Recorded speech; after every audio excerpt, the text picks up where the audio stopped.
Hey guys, Mr. McKinney here, just finishing up our review of AP Unit 4. So we've got one more related rates problem, and then we're going to talk about L'Hopital's rule. This is everyone's favorite problem. So we've got a 6-foot tall man walking at a rate of 5 feet per second away from a light that is 15 feet above the ground. When he is 10 feet from the base of the light, find the following rates. The tip of the shadow moving and the rate of the length of his shadow changing, because these are two different things. So we're going to want to start by drawing a picture. We're going to do a triangle, and then we're going to use some similar triangles. So let's go ahead, hit pause, try to draw yourself a picture, label what you can, keep in mind what's a constant and what is not a constant, what's changing. All right, let's see how you did.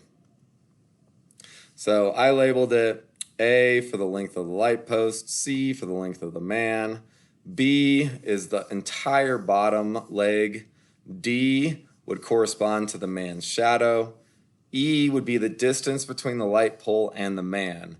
E is also, like, the rate of change of E is how fast the man is walking, because as he's walking, E is growing.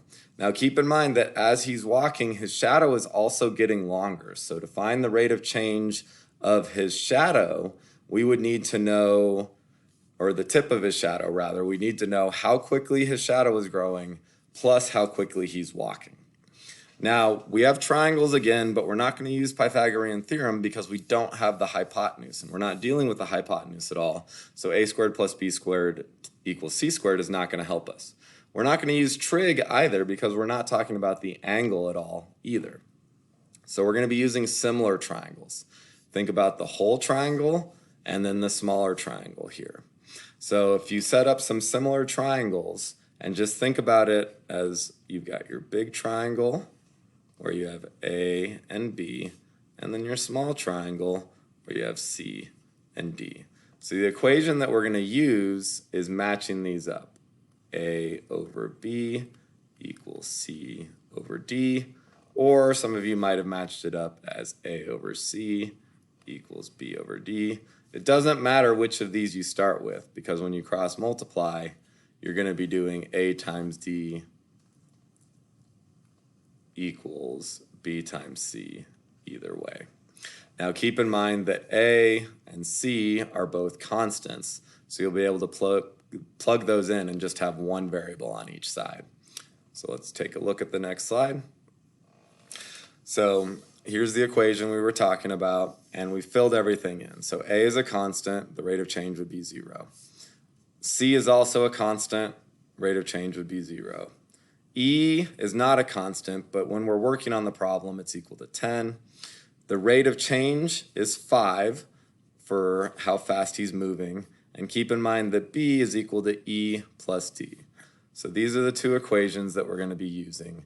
And we're going to take the derivative of both of them. So over here, A times D equals B times C. And you can plug in your constants again. So A is 15, so 15D equals C was 6, so 6B. Then we can take the derivative, so 15, actually back up a step. Before you take the derivative, let's plug in this equation for B over here. So 6 times E plus D, so 15D equals 6E plus 6D, and then now you can take the derivative. So you'd have 15 dd dt equals 6 de dt plus 6 dd dt, or you could have subtracted the d over first. Either way, you're going to get 9 dd dt equals 6 de dt, and you know de dt, so you can plug it in. So that'll let you solve for dd dt. And then over here, if we just take the derivative, we would get dB dt equals dE dt plus dd dt. Once we've worked this one out, we know dd dt, and we already had dE dt, so just add those two together. Because to find out how quick the tip of the shadow is moving, you take the speed at which he's walking plus the speed at which the shadow is growing. So you actually answer those two questions out of order. You figure out how fast the shadow is growing first, and then you can figure out how quickly the tip of the shadow is moving. And again, everything's all worked out on these slides. Email me if you have questions. All right. The last topic in this unit is L'Hopital's rule. So if you're trying to evaluate a limit and you've got a quotient or a fraction in your limit, and you either get 0 on the top and 0 on the bottom, or infinity on the top and infinity on the bottom. They can be positive or negative infinities. They don't have to match. If both of those things are true, the top is 0 and the bottom 0, then you can use L'Hopital's rule. And keep in mind that you need to show both of these things separately. The top is equal to 0 and the limit of the bottom is equal to 0. Don't write that this limit equals 0 over 0 or you're going to lose credit. We talked about it a lot in class, so I think you guys know what I'm talking about. It doesn't have to be 0 over 0. It can be infinity over infinity either. Also, this is not the quotient rule and doesn't have anything to do with the quotient rule. But L'Hopital's rule says if both of the limits are equal to 0, just take the derivative of the top and the derivative of the bottom, and whatever value you get here is the same as the value you would have gotten here. Sometimes you might have to use L'Hopital's rule more than once. The examples we're going to do, you just do them once. So, first example we're going to look at. We've got the limit as x approaches 0 of 1 minus cosine squared of x over 7 cosine of x minus 7. So, let's look at the top. The limit as x approaches 0 of 1 minus cosine squared of x. Plug in 0, cosine of 0 is 1, 1 squared is 1, 1 minus 1 is 0. Let's check the bottom. The limit as x approaches 0 of 7 cosine of x minus 7. Cosine of 0 is 1, times 7 is 7, 7 minus 7 is 0. So again, do not write equals 0 over 0. You'll immediately lose credit on the AP exam. Write out that the limit of the top equals 0, the limit of the bottom equals 0, and because these two things are true, you can say, therefore, L'Hopital's rule applies. And you can abbreviate it to LHOP, or you can write out L'Hopital.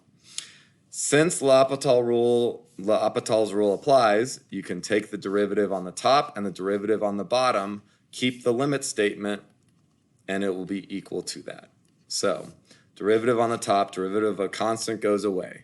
I'm going to think about cosine squared of x as cosine of x squared.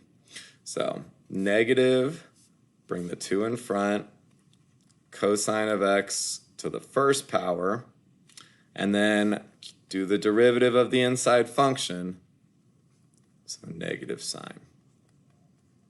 Make sure you put parentheses around the negative sign, otherwise it looks like you're subtracting sign, not multiplying by negative sign. On the bottom, derivative of 7 goes away. Derivative of 7 cosine would be negative 7 sine, because derivative of cosine is negative sine. Now, I've got a sign on the top and a sign on the bottom, so I can cancel those out. I've got 2 negatives on the top. When I multiply those become my positive. Now, when I plug in 0, I have 2 times the cosine of 0. So 2 times 1 is 2, and there's no variable on the bottom, so I'm not dividing by 0 anymore. So this would be negative 2/7. And again, it's worked out if you need it on the next slide. Again, you need to write all of this out. If you write equals 0 over 0, or if you just go straight from here to here, you're not going to get credit on the AP exam. So make sure that you write out the limit of the top equals 0, the limit of the bottom equals 0. You don't have to show this step, but you do need to write out that the top and the bottom both equal 0, write out a limit statement for both of them, and then say L'Hopital's rule applies. Instead of therefore, you can use the 3 dots if you want. Again, we talked about this a lot in class, and you guys did really well. One more example. So this time we're approaching infinity. The limit as x approaches infinity of x minus 1, and the limit as x approaches infinity of ln of x. It's useful if you know what the graph of ln looks like. So the graph of ln is a logarithmic, looks like this. The domain is not all real numbers, it's only positive numbers. Only positive numbers can go in for x. And it does not have a horizontal asymptote. It looks like it kind of flattens out, but it'll keep growing just really, really slowly the y is going to grow slowly compared to the x as x gets big. But as x is going to infinity, this graph is going to infinity. And if I graphed x minus 1, linear function with a y-intercept of -1, that's also going towards infinity. Don't write equals infinity over infinity or you'll lose credit. Write it out as two separate limit statements. So limit as x approaches infinity of x minus 1 is infinity. Limit as x approaches infinity of ln of x is infinity. Therefore, L'Hopital's rule applies. So now I can take the derivative on the top and the bottom, keep my limit statement out front. Derivative of x is 1, the constant goes away. Derivative of ln of x is 1 over x. I don't have infinity divided by infinity anymore. This can be simplified to just be the limit as x approaches infinity. 1 divided by 1 over x is just x. You could multiply by x on the top and the bottom and cancel these out, or just think about multiplying by the reciprocal if you're dividing.